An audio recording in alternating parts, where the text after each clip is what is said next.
LSDMC, and that stands for Local School Decision Making Committee. And so that group, one of their jobs in partnership with the school-based leadership team is to work with the principal, and they help approve the budget that's created by our school leadership team, or in some cases it's known as IOT, Instructional Leadership Team. So the IOT formulates the budget, or comes up with what the budget should look like, how many teachers we need based on enrollment, and then it goes to LSDMC. So as I said before, it used to be a process of being site-based managed, where we made the decisions of, okay, hey, we need 5 teachers in primary and 6 teachers in intermediate and things of that nature. It's all based on enrollment. But it also came to you deciding how you were going to use any extra money you may have had.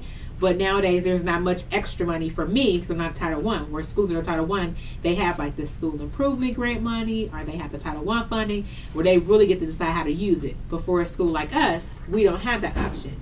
So, for example, we had to make some cuts in regards to additional funding for our instructional supplies. I'll use this year was cut, where typically we would receive an extra $10,000 because we weren't a Title I school, to use to pay for our textbooks and materials. All the other schools in our districts, their textbooks and materials were covered by the district, but that $10,000 was for me to cover my books for my teachers. Well, because of funding issues and concerns, that money got pulled back, and so now we have to put a request into our deputy superintendent to receive it.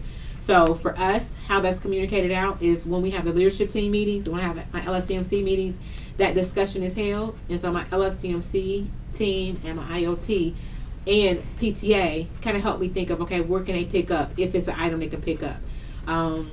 For example, I have a program here where we offer Spanish during the school day, and I was using previous funding from a grant that I wrote 3 years ago.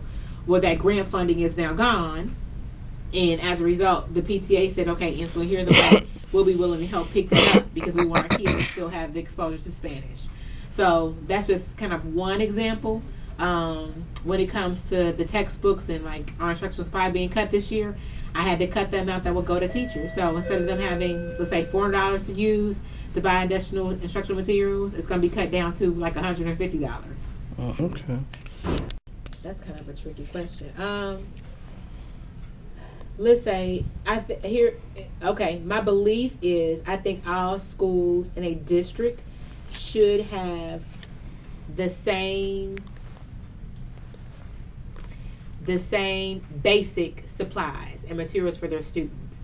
So I know because it's hard because every school can be different, and the needs of every school, especially when you're talking about a city school that has different communities, and some communities are more wealthier than others, because it goes back to that previous question you asked me.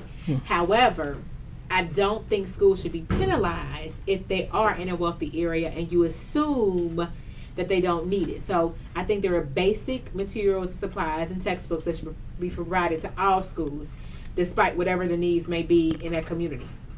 And then from that, there should always be an assessment done on and prioritization of what the extras will be given. So I think the basics should be provided to everybody, and then any extras, it should be based on a priority basis, meaning, okay, this school doesn't have this, so here's where the funding we can allot this. I think it should be prioritized. We have the essentials. I think it's a combination of both, and I think it's based on the individual teachers in that school, like where your focus areas are. I think if everybody's provided with those essentials, but you find out based on your student population they have more intensive needs, whether for intervention or for enrichment, I think then that should be supplied. So for example, if you find a school that has several students that are needing remedial support, they should be given that funding to help them with the remedial support. But then you have another school, let's say like Hyde Park, and they have a gifted program and they need more support to help with enrichment, they should be provided that support with enrichment. So I think the essentials should be there, and it's based on your school. Your school needs to be able to state the claim of what the extra should be.